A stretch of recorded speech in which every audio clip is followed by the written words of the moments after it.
I do too, just to grease the skids a little. All right, and we're back.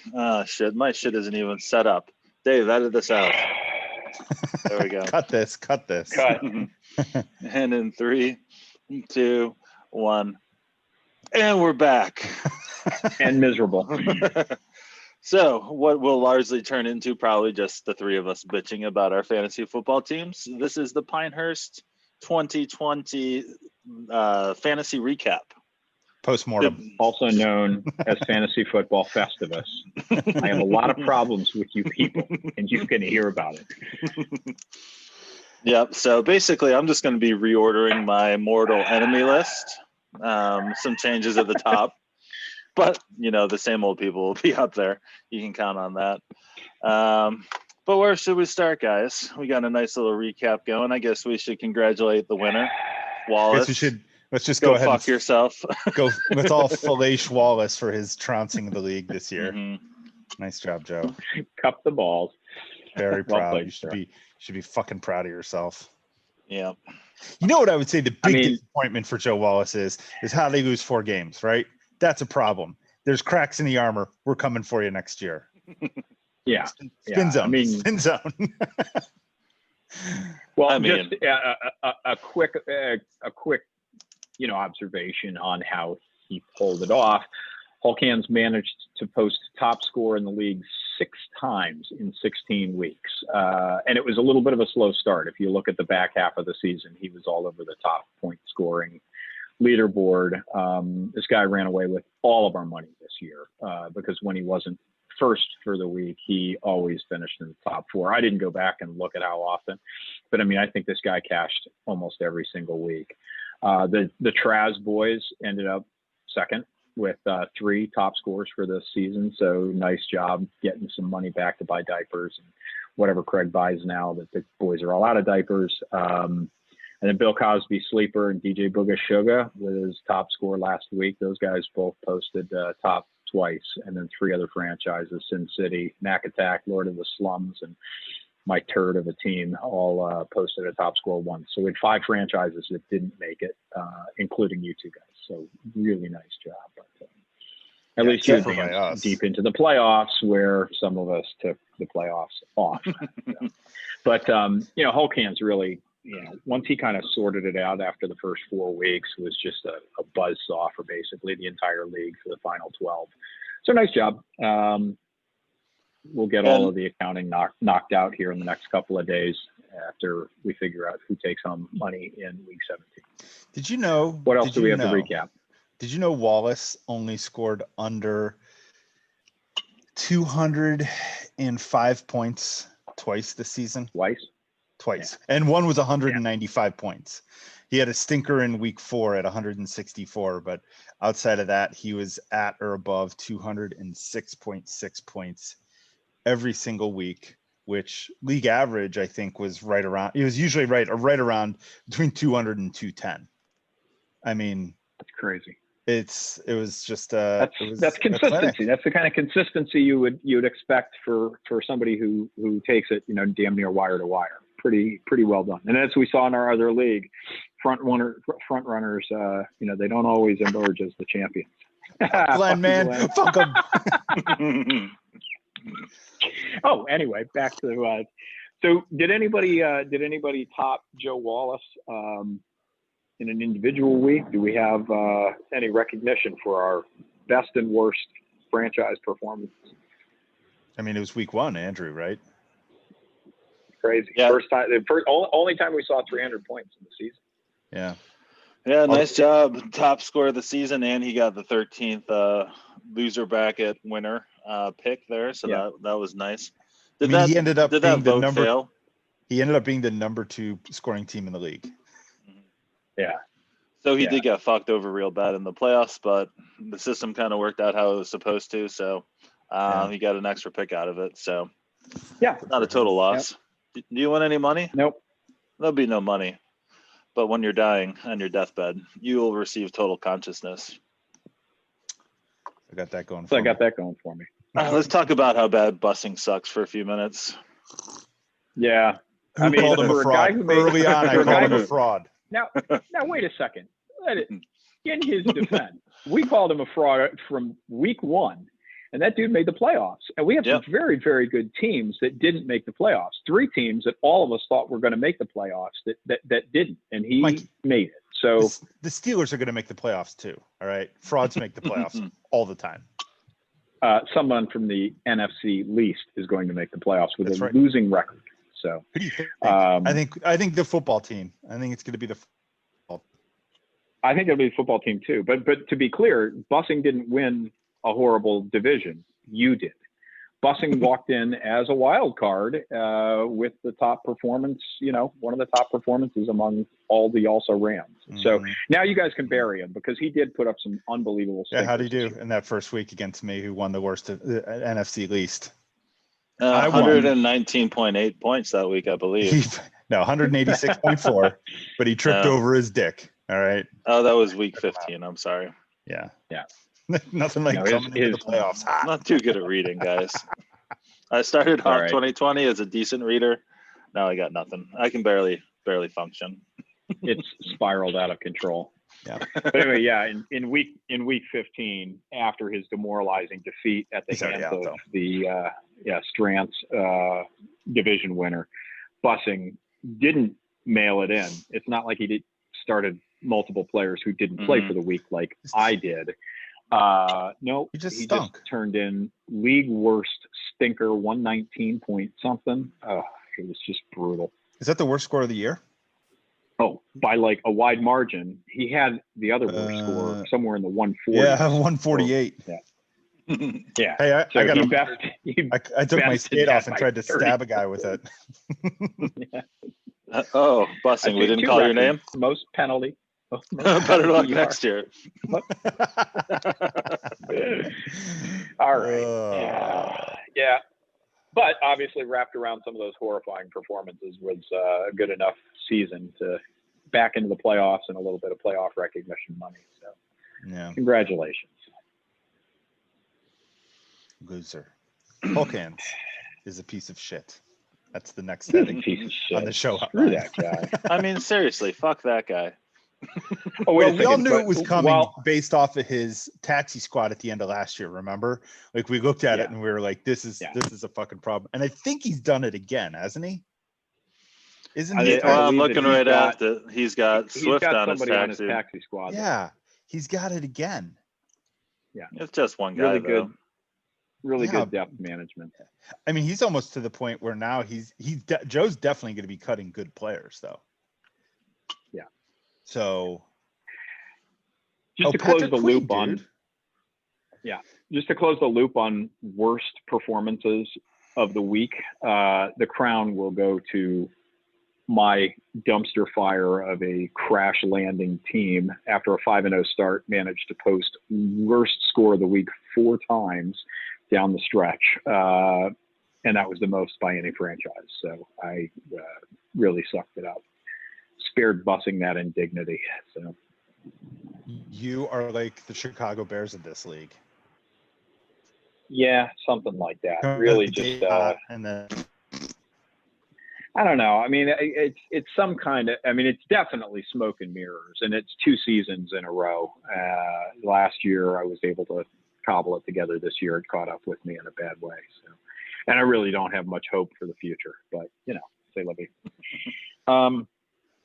Individual performances. I think we know where to look for that. I don't. Our goddamn league champion. Well, I'll just continue talking. This stupid league champion and his stupid freak players. Tyreek Hill. Oh, biggest scores of week of 12. Individual week. I gotcha. Yeah. 61.9 points, 269 yards, 13 catches, and 3 touchdowns. Solid. And as if the rich didn't need to get richer, in the championship game, we see a historic 6-touchdown performance for 60.2 points, 172 yards, 3 catches, 6 touchdowns for Alvin Kamara. So the top 2 individual performances for the season, both on Hulkhan, and both late in the season when he needed wins. Crazy. Tyler Lockett. Yeah. Tyler Lockett. That's going to be, you can talk about his performance in week 7 because it was pretty awesome. It was before Russell Wilson decided that being a good quarterback was not fun and shut it down for the season. What happened? That guy sucks hard now. It was so 15,203. I think that Tyler Lockett a crazy day. Scored more points in week 7 than he did for the remainder of the season. So. He might have. It's close. It's just demoralizing to watch Russell Wilson completely quit the way he did. But, are they? Give me a Buffalo Bill in the shot because we're going to talk about Josh Allen next. Okay. I can't wait. Talk about him. And then, I mean, again, on the well-timed, incredible performance, week 15, when his offense wasn't completely off the hook, Hulk Hands had the best defensive performance of the season out of Devin White, who scored 50 fucking points as his IDP with 10 tackles, 2 assists, 4 tackles for loss, 2 passes defended, and 3 sacks. So of our top 4 individual performances, 3 of them come from Hulk Hands, 2 of them in the playoffs. Crazy. Really well timed. I mean, and that's just pure luck. So he can go to hell. Yeah. I mean, it's luck, but it is. When you have good players, when you have good players, they're eventually going to score. It's not luck at all. It was an incredibly well-constructed roster that showed up all season. And unlike the other division winners, he really didn't have to deal with a lot of adversity as far as injuries and players missing time, right? And we'll get to that, or I think we'll get to that. But what else do we have to talk about? To be so good. I don't know. Well, what do you want to talk about? What do you want to talk about? Somebody do something else. Well, let's talk about defense for a second, because I think we're going to, tone down the defense a little bit for next year. We're going to tickle the scoring. Yeah. So, we'll update everyone obviously before next year, but I think we're just going to tweak down pass defended is a big one that we want to adjust. Yeah. And kind of tone down the overall scoring just slightly. Probably tackles, I'm thinking, just a little bit. Tackles are a point for it's a point per tackle, and right? Is this right? 2 per tackle, is it not? 1 point for every half tackle. Yeah, so it's 2 point per tackle, 1 point per assist. But our passes defended is 4 points. The passes defended is the same as a forced fumble or a fumble recovery. Yeah. And then a fumble recovery is not the same as an interception. In fact, an interception is worth twice as many points as a fumble recovery. Well, because the forced fumble is the other half of that score. Right. Yeah, but an interception, you have to do all the work. Forced fumble, you might force it, you might recover it, in which case you get full credit, like an interception. Does an interception count as a pass defended and probably a pick? I don't know. We'll have to go back and look. Point being, there's some work to be done on IDP. This was a bit of an experiment. We'll talk about it and make sure the scoring rules are crystal clear before we do keepers and draft next year and stuff like that. So try to take smooth it out a little bit, take some of the flukiness out of it. But I mean, you can tweak it any way you want to. 10 tackles, 2 assists, 4 for loss, 3 sacks, and should be a huge some passes game. Defended. That's still going to be a massive game for Devin White. Roquan Smith is going to still. I mean, I don't think we want to eviscerate IDP scoring by any means. No, definitely not. Yeah, I think we just got to even things out. Like a pass defended should not be worth the same as a sack. Like you can have a guy the ball hits off his helmet in the end zone and he scores 4 points.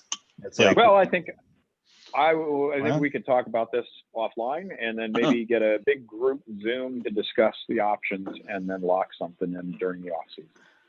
I think because it'd be nice to see a lot of the franchise owners. Yeah. Well, you could also do that, but I'd prefer to see a lot of the franchise owners. If you ask 12 people for their opinions, guess what you're going to get? 12 opinions.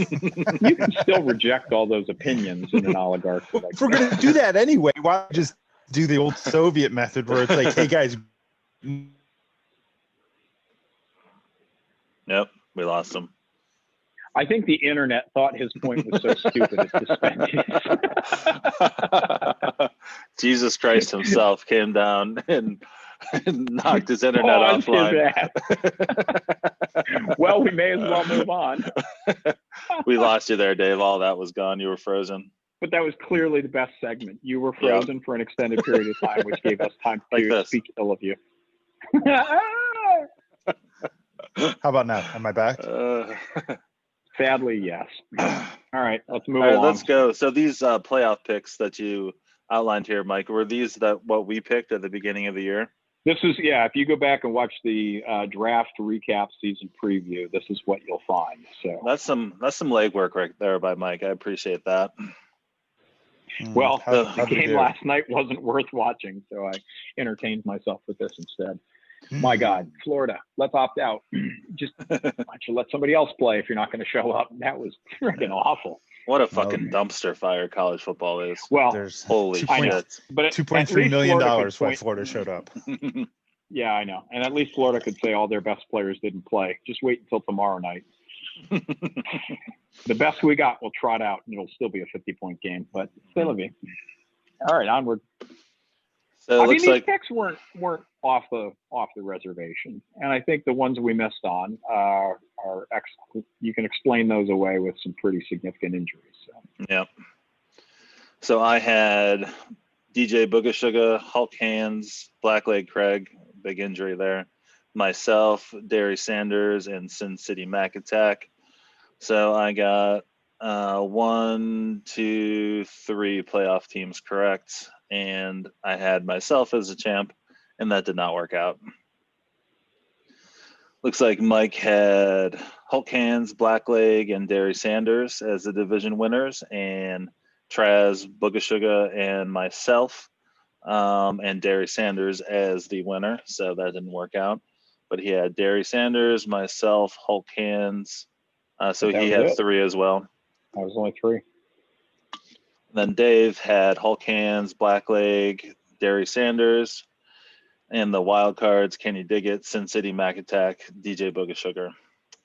So DJ, they had a strong second half of the year, but their team was pretty good. I think it was a very good team. I think DJ Booga Sugar is indicative of the overestimation of Clyde Edwards-Helaire's impact in his first year. Yep. And we way overvalued that, and we were like, "Wow, look at this!" And did they have a big time injury? Didn't they? They picked up Devontae Freeman, and then they had some sort of an injury somewhere in there. But I mean, CEH, right? I mean, if Lev Bell doesn't roll in there, and if CEH gets all those touches down the stretch, he probably is our rookie of the year. I mean, he had some huge games, and he had a pretty nice season overall. Their wide receiver core is stacked up for the long haul. Like, look, they were our worst team of the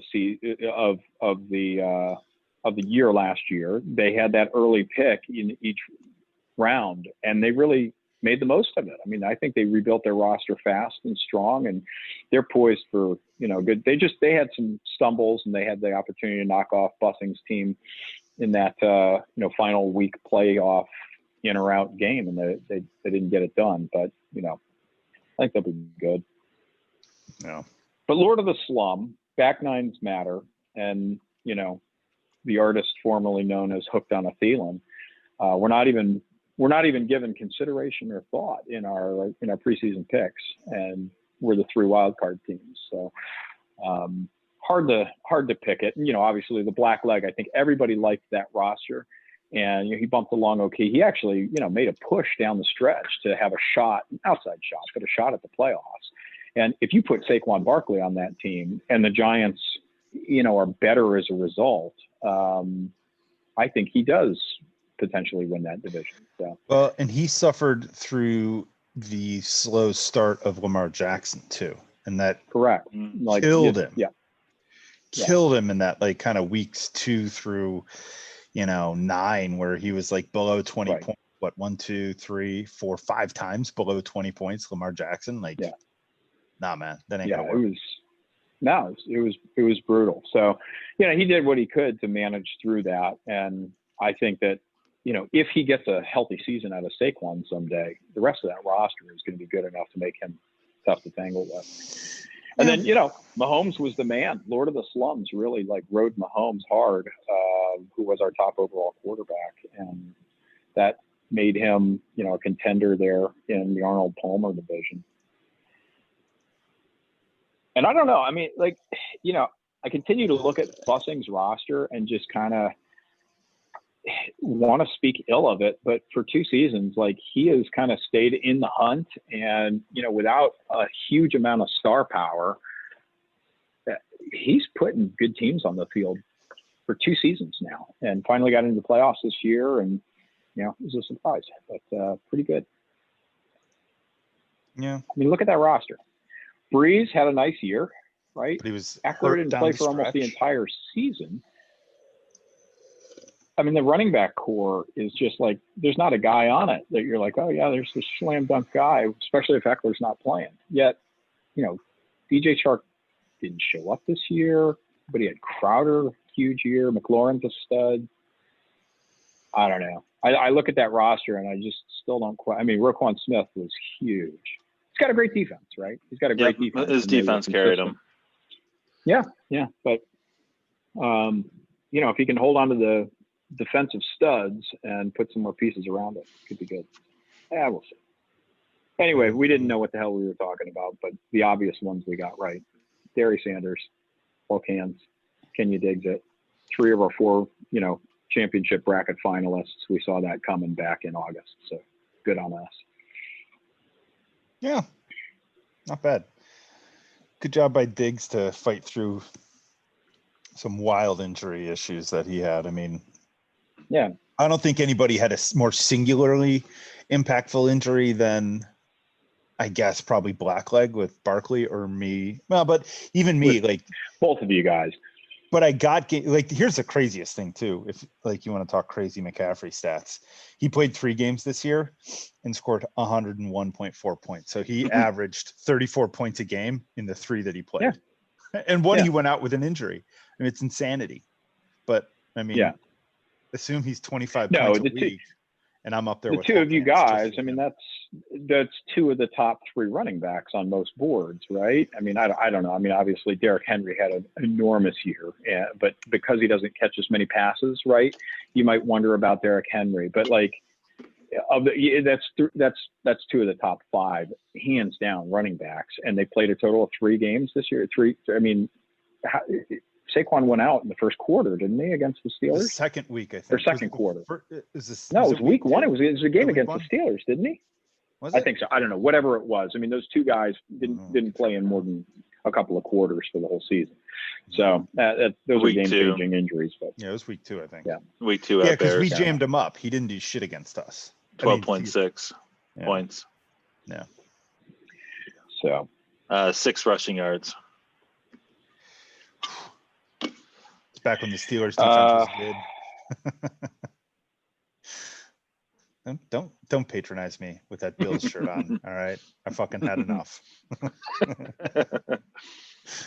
Look, as long as they don't let Randy Feces call plays, there's a decent chance that the Steelers could revive.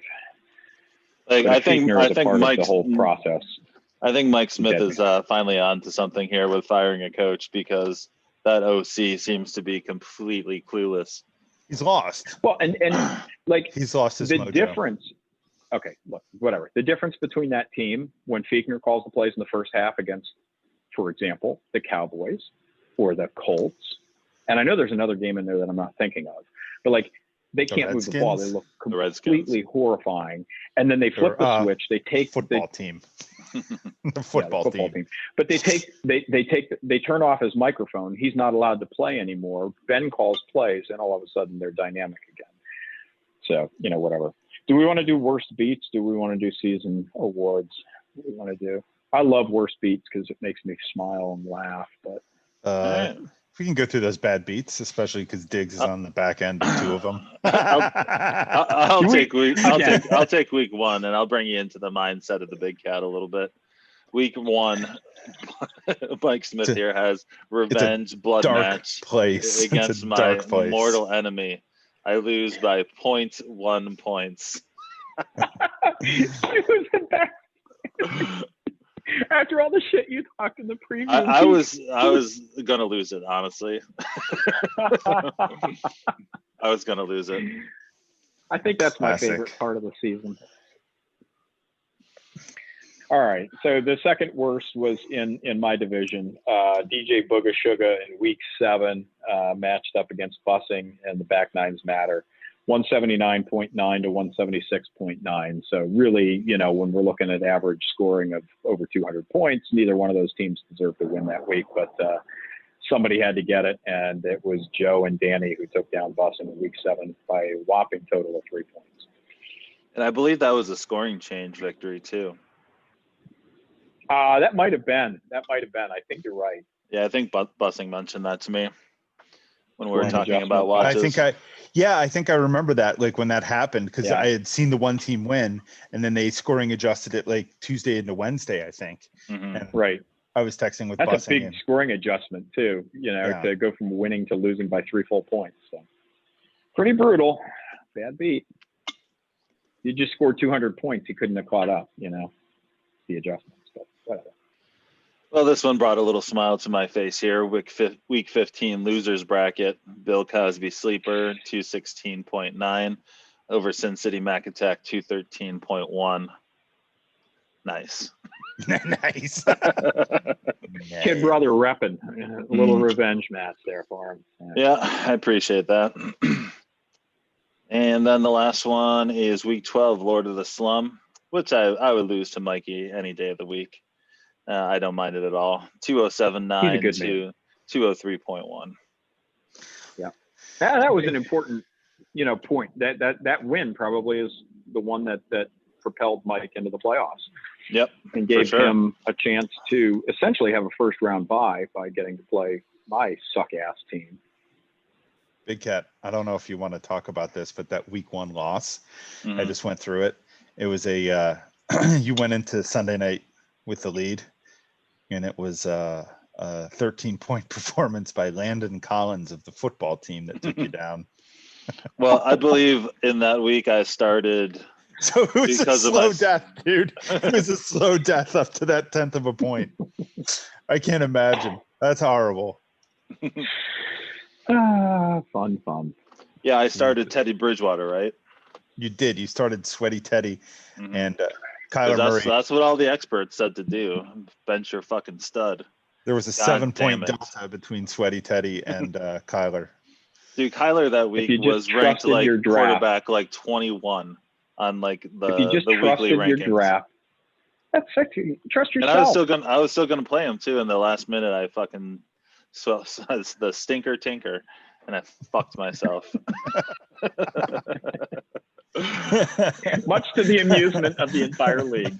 Yeah, I'm sure everyone's laughing it up, having a good time. Real fucking funny. Chuckle. All right, league awards. Our version of the Dundies. So if anyone looks up the actual winners of the Dundies, it's hilarious. The busiest beaver award. Ryan is the hottest in the office. That's hilarious. Angela tight ass award. She refused it. Kelly wins the spicy curry award. That's good stuff. All right, so I guess manager of the year, we should start there. Even though Dave wanted it because his team got hurt and he still did good. I have an injury. We're going to give Dave a participation ribbon. That's in the mail. Look out for that one. Is there hold on, is there third place money? I'm sure there is after Wallace rapes and pillages. Yes, there is, yeah. Yeah, we implemented a socialistic payout system for the playoffs after last year. So everyone gets a little piece of the pie.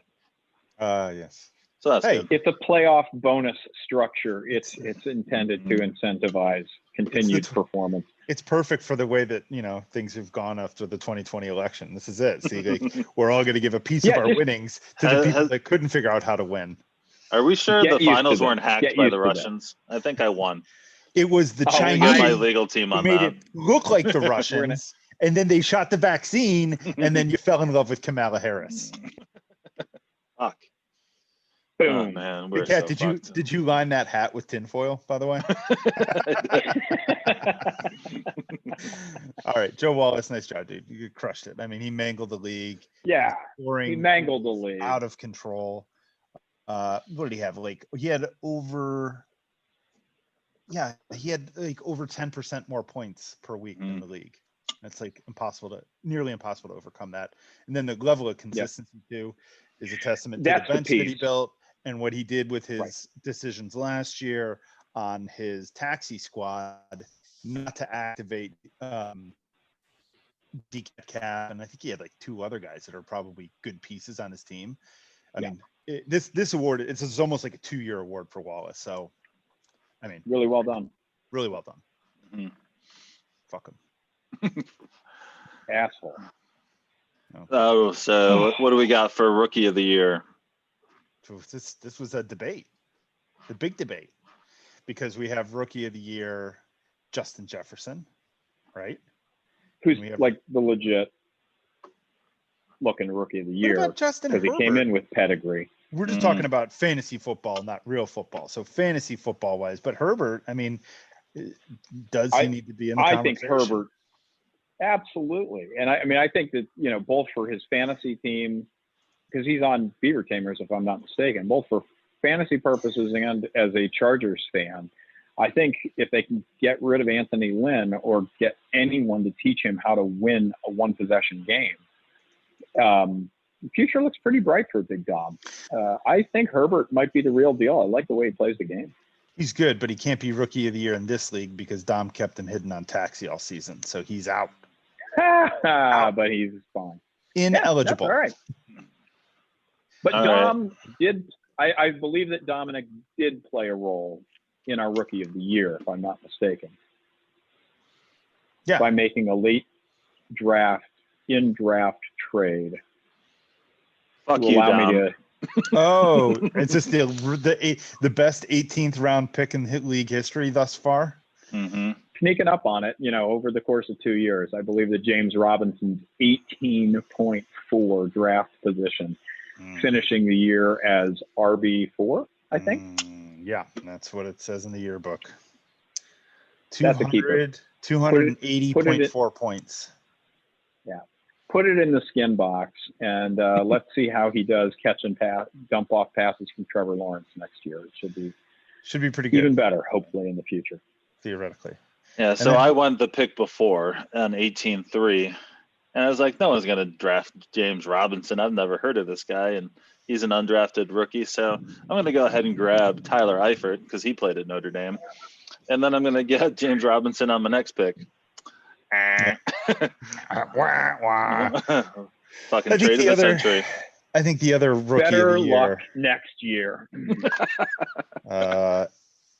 Rookie of the Year, DJ Bogus. Coach, you didn't call my name. Oh, wait, let me check here. Gilmore, right? Let me check here. Sorry. Justin Jefferson by DJ Bogus picked much earlier. I think they were 3-1. He was 3-1 or 4. I think 3-1. 277.9 points, so a little less than Robinson, but awesome. I mean, really awesome. I mean, you don't necessarily. I think to me, and this is just you guys are seeing a live debate right here. To me, it's Robinson because he is a top 4 player at his position. Jefferson had a great year, but is he a top 4 player at his position? I think he's top 8. I think he's our wide receiver 7. I think. Yeah, 7 or 8. I mean, as a rookie, he's way up there. Yeah, he had a great year. Great year. Plus, he's a much better football player. Although I did come around on Robinson being a good football player towards the end. I thought Robinson had to be a flash in the pan after he came out of the gate hot. But I mean, with the notable exception of not playing last week, despite my starting him. Try to will it into existence, Mike. Oh, he's gonna play. He's gonna play. Yeah, he was a pretty consistent performer for me. So I'd split it, I guess. So here it is too. I looked this up, even though we're kind of jumping around. Wallace's taxi squad from last year: Deontay Johnson, DK Metcalf, Irv Smith, who he traded, who is on what's Beaver Tamers now, right? Yep. And that'll be a good name for next year, I think. But he's not on his team anymore. And Devin White. So Devin White pretty much. That guy scored 50 points. You know. I think he scored 50 points one week, didn't he? Yeah, no, his taxi squad was masterful last year. Really unbelievable. Yeah. All right. So I would split it. Jefferson and Robinson, too close to call. I think two exceptionally good picks. So well done. Rookie of the year. Good job, guys. All right. I think that's it. Do we have any more awards? Well, we got the all-star of each position. Yeah, we'll do that. No real surprises here, to be honest. Quarterback of the year with the slump, Patrick Mahomes. But just as a quick aside, I mean, I think the really kind of cool thing about this is that we have 7 positions to award Player of the Year. We have 7 different franchise owners who have these players. I was stunned when I ran that. So go ahead, Mahomes, Lord of the Slums, carried him to the playoffs. Yeah, I mean, pretty good, right? Top performers, and here we go. You know what we need to do? We haven't picked a real MVP, like an MVP. So so Mahomes. Well, you can ponder that while we run down. Yeah. So Mahomes 491 points, average game 32.75 points a week. That's special. Played all 16. For those of us who he didn't miss a game. Didn't start. Yeah. Well, nice. The top running back, Alvin Kamara. I mean, and he swooped in to take it from Dalvin Cook. Right. Kamara? No, Kamara played all 16. Did he? Cook missed a game. Oh, I thought he missed a game. Cook missed week 6. But I mean, those 60 points. Yeah, you know who played in week 6? Alexander Madison. You know what he did that week against like some terrible team? Nothing. He did nothing. Shit happens. Quit pitching. Devontae Adams. Trash can. This is nuts, right? Devontae Adams misses 3 games and goes out with an injury in week 2. Scores only 6.6 points. Still the top wide receiver, 369.8 points. Exceptionally good year there. Tight end wise, no surprise. Travis Kelce, blowing it out of the water, 336 points. The next closest is Darren Waller. The next closest is Logan Thomas at 175. So he almost doubled up. He doubled up the number 5 tight end, basically. Number 4. Almost. Yeah. It's nuts. So Kelce, huge difference maker. D-line. Fuck, Logan Thomas is the 3rd tight end. Dude, tight end was a wasteland this year. Dude, Logan Thomas had 2 10-catch games. He had a couple hundred. I mean, he was good for like 5 or 6 catches a week. He was awesome. Yeah, he was. JPP, top D-line, very exceptional. Who saw that coming? With 3 fingers. He would have had a couple interceptions if he had all time. Just saying.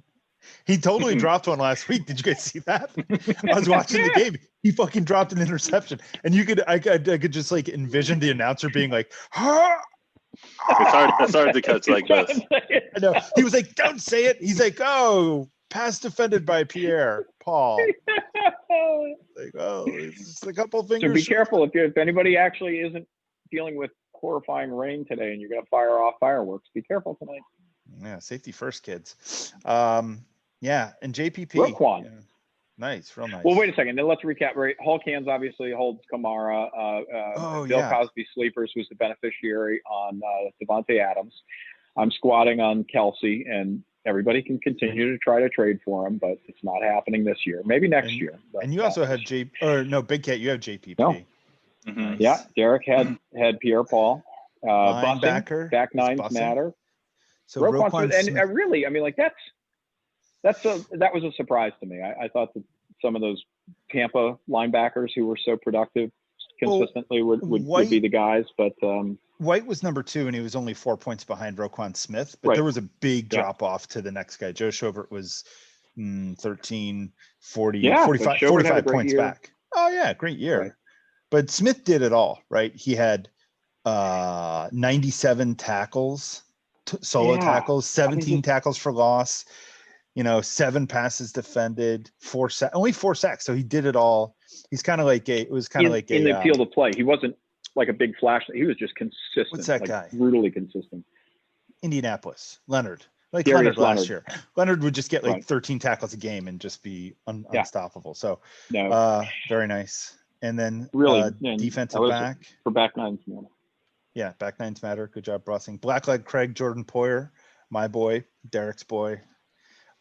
He had to actually came out of week 16 hurt too, didn't he? Did he get concussed? Yeah. He got concussed. So he's probably not going to play this week, but still, Poyer, and he's just ahead of some other guys, Jesse Bates from Cincy. Bates, man, that was a guy. But overall, pretty tight scoring on the defensive backs. Like nobody ran away with it. Nobody ran away with it quite as much as one guy, in my estimation, ran away with it. But I will be interested to hear what you guys have to say with your MVP. Let me hear it. My MVP is most definitely Travis Kelce.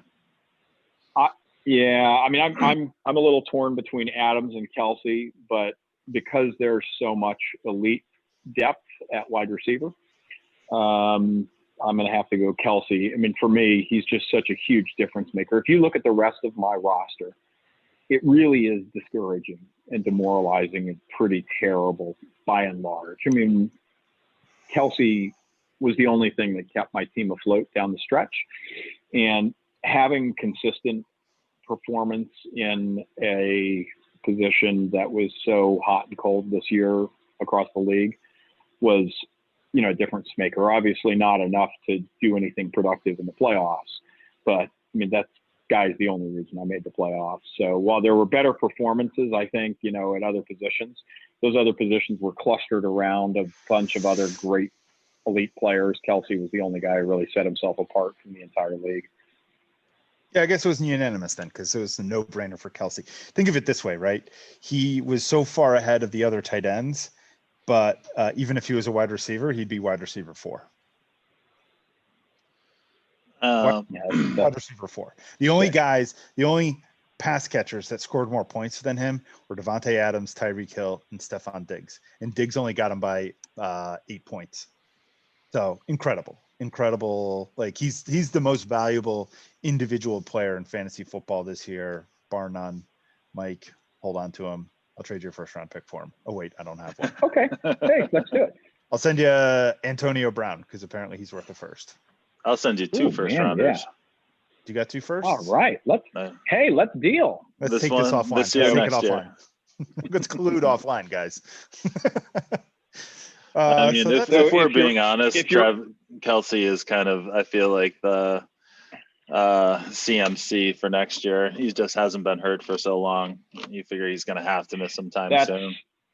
Therein lies the reason why I'm fielding trade requests for the consensus MVP. So, don't forget, if you're able, I looked at my lineup yesterday and I had to choke down the vomit as I tried to submit a lineup because of all the guys that are either sitting out or physically out. But we are going to award money for week 17 if you're able to field a team.